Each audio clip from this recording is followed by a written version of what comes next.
আহলান সাহলান মাহে রমাদান।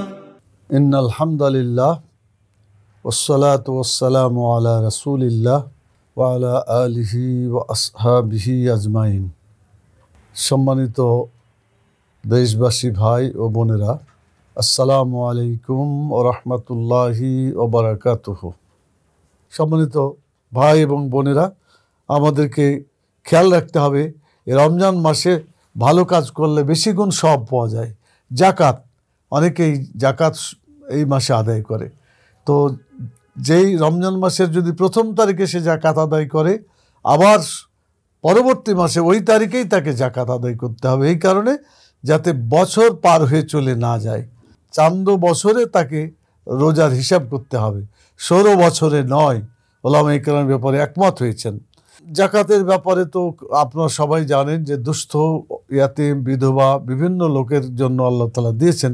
কিন্তু যারা জাকাত আদায় করবে না, তাদের মালকে গরম করে তার কপালে, তার পার্শ্বদেশে এবং পিঠে ছেঁকা দেওয়া হবে। কেন? অনেক ইসলাম বিরোধী লোক আছে, সম্পদ কারণের মতো ধরে থাকে, জাকাত দেয় না। তাদের ব্যাপারে বলা হয়েছে যে এরা এই সমস্ত ইসলামী কথা, জাকাতের কথা শুনলে ভ্রু কুচকায়, অর্থাৎ কপালের চামড়া বাঁকা হয়ে যায়। এই জন্য আল্লাহ তাআলা বলছে যে কপাল দিয়ে তুমি কথা শুনলে বাঁকা করো, ওই কপালেই তার ছেঁকা দেওয়া হবে। একইভাবে সে কথা না শুনে বাঁকাভাবে একটু কথা শুনতে থাকে, এই জন্য তখন তার সাইডে পার্শ্বদেশে সেটাও ছেঁকা দেওয়া হবে।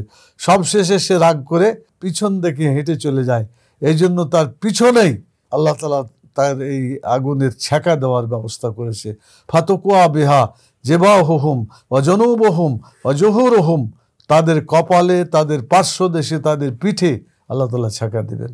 তাদের মালগুলা সাপে পরিণত হবে এবং সাপের তার মুখে ছোবল মারবে আর বলবে, আমি তোমার সম্পদ, আমি তোমার সেই পুঞ্জীভূত সম্পদ যে থেকে তুমি জাকাত আদায় করো নাই, এই অপবিত্র মাল।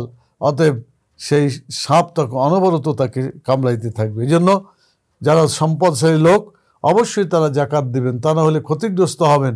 আখেরাতে গিয়ে অনুশোচনা করলে কেউ আপনাকে রক্ষা করতে পারবে না। আল্লাহ তাআলা যেন আমাদের সবাইকে রমজান মাসের হক আদায় করে, রোজার হক আদায় করে জাহান্নামের আগুন থেকে যাতে বাঁচতে পারি, জান্নাতে যেতে পারি, আল্লাহ তাআলা সে তৌফিক দান করুন। ওমা তৌফিকি ইল্লা বিল্লাহ। সুবহানাকা আল্লাহুম্মা ওয়া বিহামদিকা আশহাদু আল্লা ইলাহা ইল্লা আনতা আস্তাগফিরুকা ওয়া আতুবু ইলাইকা। আসসালামু আলাইকুম ওয়া রাহমাতুল্লাহি ওয়া বারাকাতুহু। আহলান সাহলান মাহে রমাদান। আহলান সাহলান।